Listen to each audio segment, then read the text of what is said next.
Every Rose Has Its Thorn from the 1988 Poison album, Open Up and Say Ah. Great song.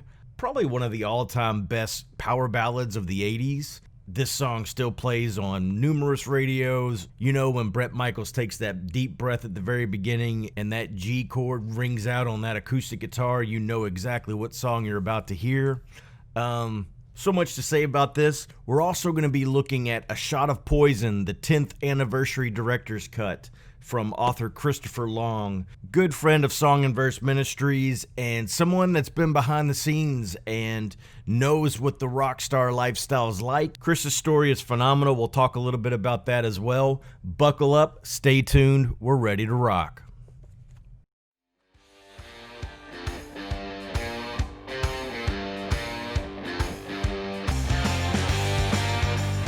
Welcome to the Song and Verse Podcast, a discovery of God's Word, one song and a few verses at a time. Here's your host, Rockin' Odd Todd.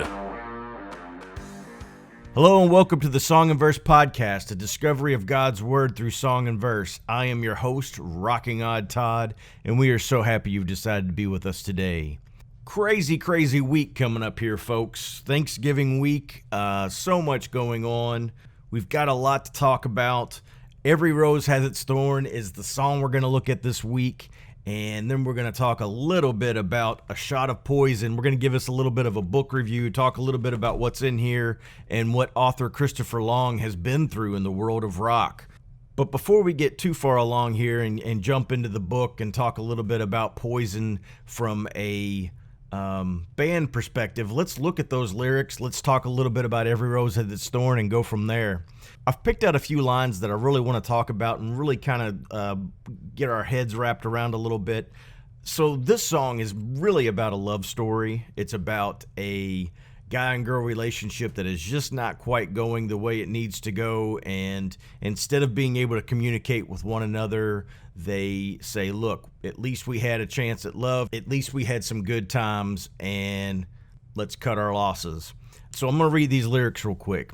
I listen to our favorite song playing on the radio, hear the DJ say he loves a game of easy come and easy go, but I wonder, does he know? Has he ever felt like this?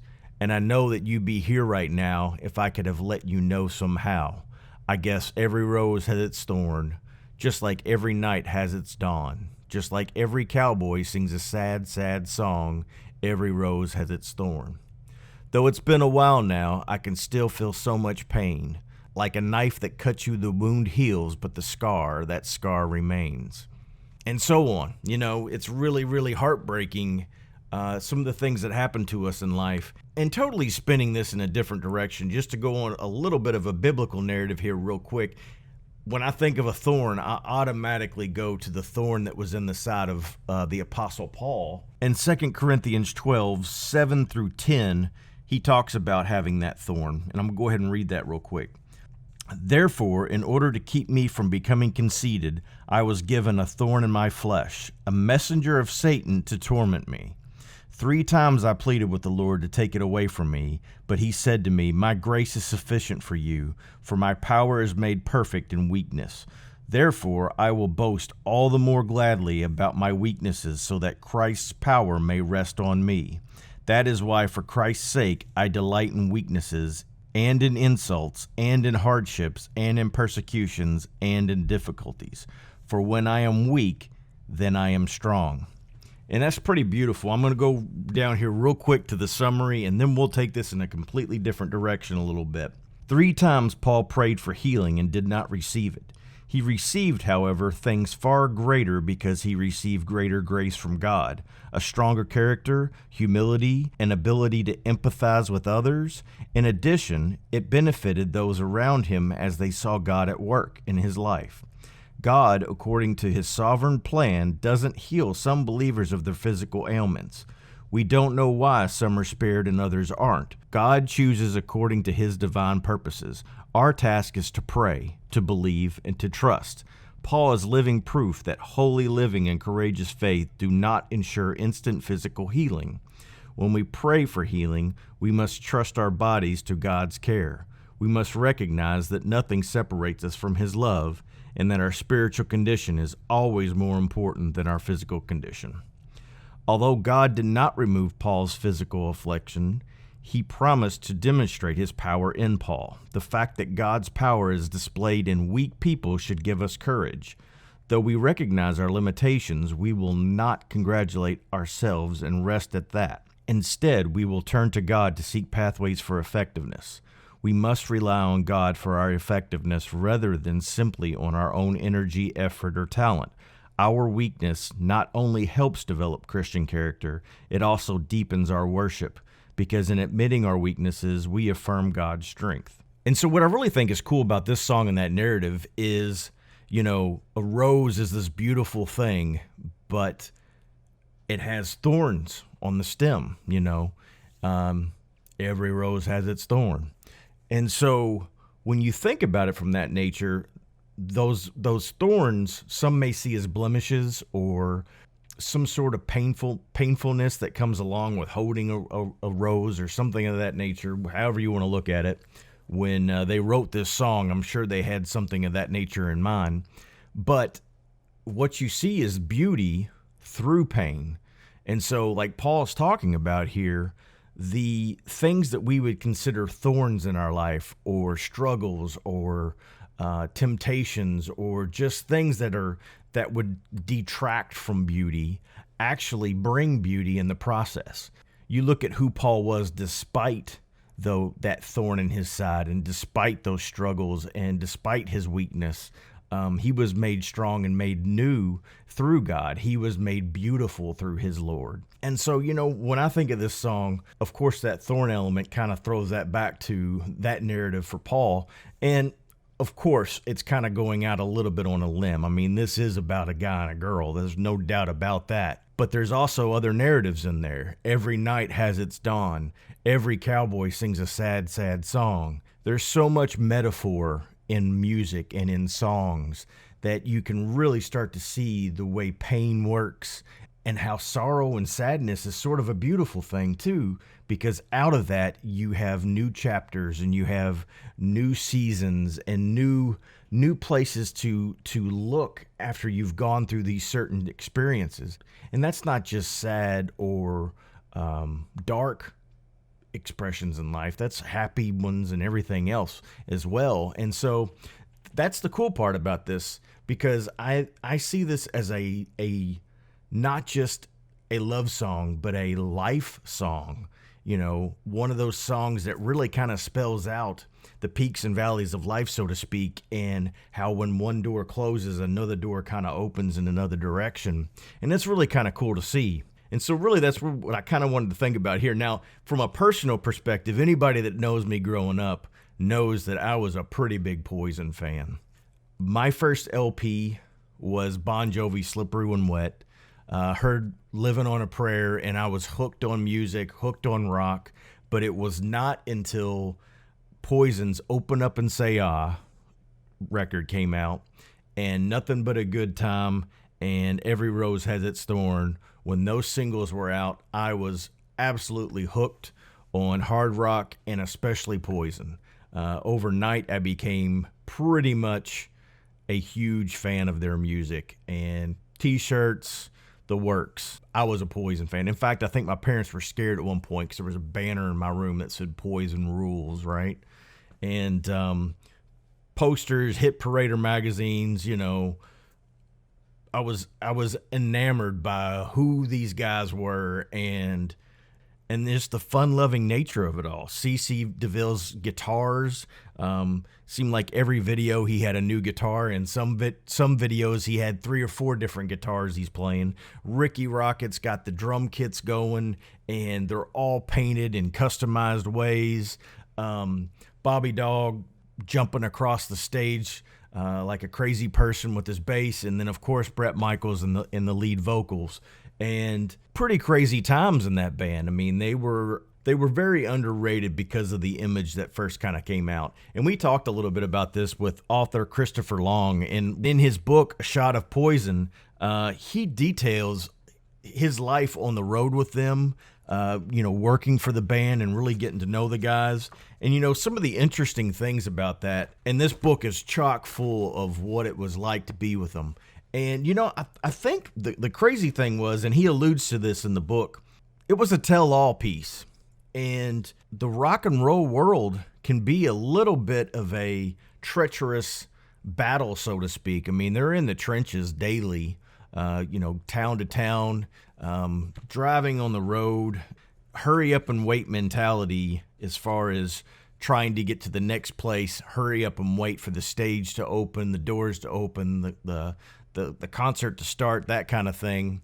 And it was interesting to see, the narrative that took place during that time, because these guys are people just like the rest of us. A certain part of humanity means us coming together and us living as family, and sort of the relationships that we form with one another, and where those relationships go and what roads they go down and who we become in the process. And, I think it was kind of misconstrued that when he first wrote the first edition of this 10 years ago, that he was trying to go down some dark road and expose all of who these guys were and that kind of thing. And I don't necessarily think that's what was going on. I think it was more of this is what happens on the road. This is what you are as a rocker. And, just like the rest of us, not every part of our life is pretty. And I think that's kind of where Every Rose Has Its Thorn going down too. In every story, there's some rough roads, there's some thorns, there's some thistles, there's some places that you don't necessarily like to talk about, or you don't necessarily feel good about, but they happened. And the best way to deal with that is to just talk about it, just to be honest, just to come out with it and say, you know what, that did happen, or you know what, let me tell you what happened after that and how much better of a person I am now, or, maybe some kind of realization takes place where you're like, you know what, you're right, and we need to move in this other direction. And, so any kind of tell-all narrative is going to have some of that in it. And like I said, I don't think that Chris was trying to unravel anything. But from the book, I can tell you that he really cares about these guys. I can tell that. There were some things that I really, really kind of took away from it when I was reading it. And just like the body of Christ, we each have this role to play, and we are all, some of us may not be happy with that. We need to learn to be a little more content with who we are and what we're doing. And I kind of noticed that from the Poison perspective as well. You've really kind of got Brett as the poster boy, or the face of Poison, so to speak. People know who Bret Michaels is as the lead singer and things of that nature. And then you've got CeCe DeVille, who in my opinion is probably one of the most underrated guitarists of all time. That dude is a complete shredder, but also knows how to melodically play the guitar in such a beautiful way that he really kind of comes across as a musical genius when you think about it. Ricky Rocket, according to the book and according to, articles and things that you've seen and read about him, he's not only the timekeeper on the drums, but he really seems like he was kind of the peacemaker in the band as well, really trying to get everybody to be on the same page and just work together and to just figure out how to keep the whole band floating and moving in the right direction. And then when you really think about Bobby Dahl, it really sort of seems like he was the business end of it all, sort of kept them all together, knew the business side of the music and how to really, really hone in on that and keep the band together and moving all this time, which, so you've got 4 integral parts of who these dudes are, and none of those roles are to be overlooked. They're all meaningful. It's interesting. There was a quote in the book from Bret Michaels that said, "As soon as I ever start to go through the motions, I quit." And stop and think about that for a minute. When we just get to that point where we just kind of start going through the motions, we're just kind of getting up, going to work, coming home, eating, sleeping, and just sort of existing. What is that? What does that look like? What kind of life is that?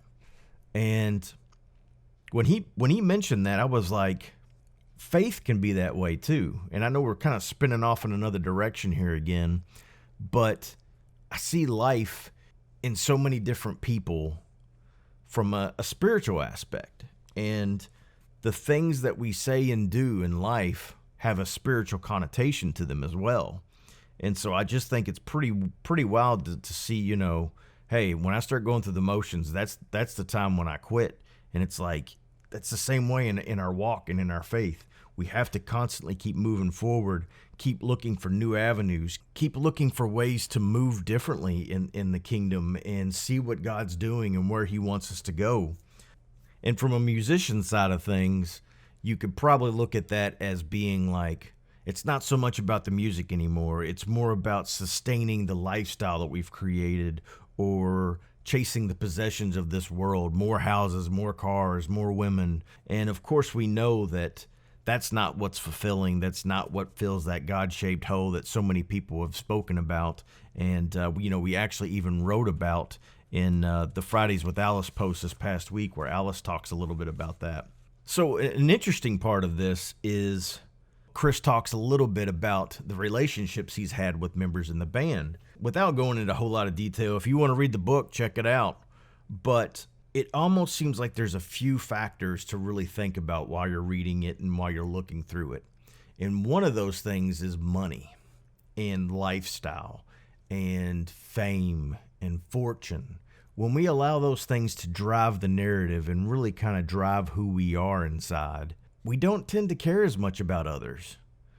It becomes a dog-eat-dog rat race, and we're not necessarily walking out who and what we've been called to be.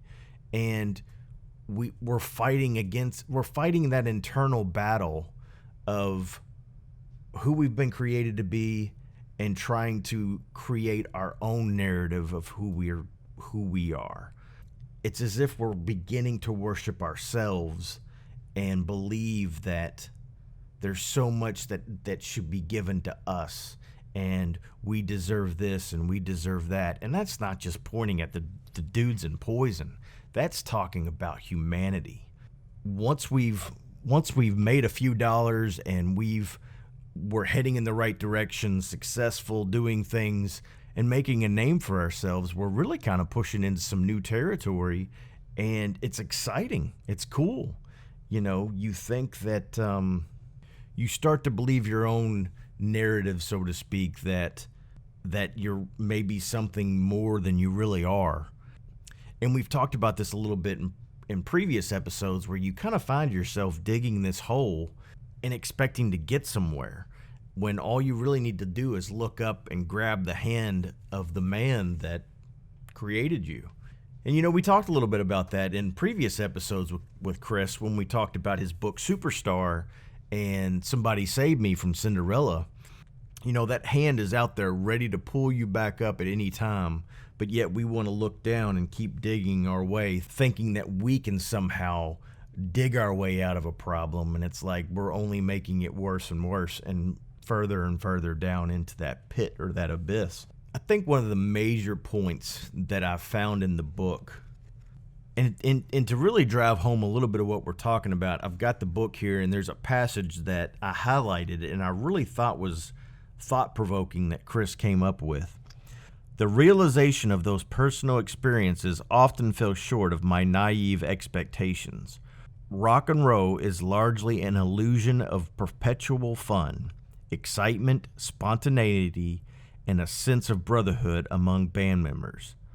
As I came to find out, it often is monotonous, predictable, and at times volatile. And so, I think the key word in there is illusion. And what we really need to ask ourselves, kind of wrapping this up a little bit, what we really need to ask ourselves is, what illusion have we placed on our lives? Is there an area where we need to look a little bit differently at how we're perceiving things? Because there is an illusion of perpetual fun, and then there's spiritual stability. And anytime you're living in any sort of illusionment, there's not a whole lot of stability there anyway. But when you're talking about spiritual stability, you're talking about a factor that really, really kind of transcends who we are in all the other areas as well. The emotional, mental, physical, all those other aspects of who our being and who our soul is inside. I think it's important, and I think it's really interesting that Chris points out that narrative right there in those lines about, what this all actually is. And he points out that my naive expectations of all this were that this was going to be great. There would be no problems, no nothing. And he ended up finding out that it's a really different narrative than what he expected. And sometimes I think even in our faith, we expect that sometimes. There's this quote-unquote illusionment, that word again, that when we accept Christ, everything's going to be perfect. And it's not that way. It's something that has to be continually grasped and something that has to be continually sought after. And, I purposely said coming to Christ there because I came to Christ at a very early age 14, which I guess isn't really early for a lot of people. That's, teenage years. But I can remember when I made that decision, I knew what I had done. I knew this was serious. I knew that it was a monumental step. But without the proper tools and without the proper mindset, there was a lot of stagnant years with no growth. And at some points, it would seem like you kind of jump up a little bit in faith and then kind of plateau, maybe take a few steps up and plateau. And then if you didn't watch it and didn't keep things going well, you kind of actually backslid a little bit and fell down a little further, and then began walking that narrative again. And you have to equip yourself properly in the faith. And it's not just about accepting Christ, but it's about walking that out. And as you go along that road and as you go along that path, you find out that it's not always easy. And some of the things that you expected to happen and expected to be constants in your life may not even be there anymore. Friendships come and go, careers come and go, family come and go. It's a constantly changing narrative that we're living in and that we're on. And what God gives us through that is the stability to keep walking, even when we're in our weakest areas. And so really that's it. I know I got a little long-winded on some of it, but man, this is a great, great book. I absolutely enjoyed every bit of it and getting an insider's take on what it must be like to live on the road. For the band members, for the stage crew, for the roadies, for the techs, for the personal assistants, everybody that is working diligently to make these shows and make this experience a good one.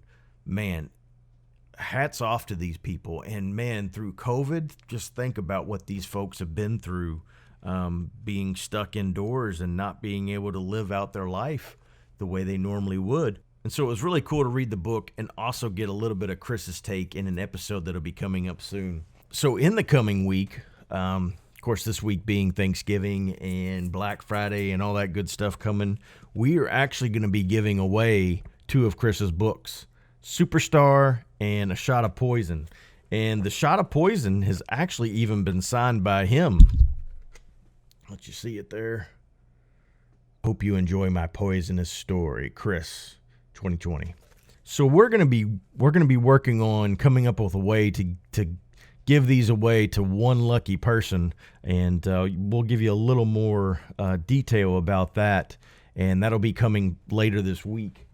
But be looking for that. A chance to maybe get some stocking stuffers for a friend in the family, somebody that's a fan of Poison, and also looking for a book that has a little bit of a tale in Superstar. Look that one up too. I'll have both of them listed in the links below, and so you can take a little bit of a look at that.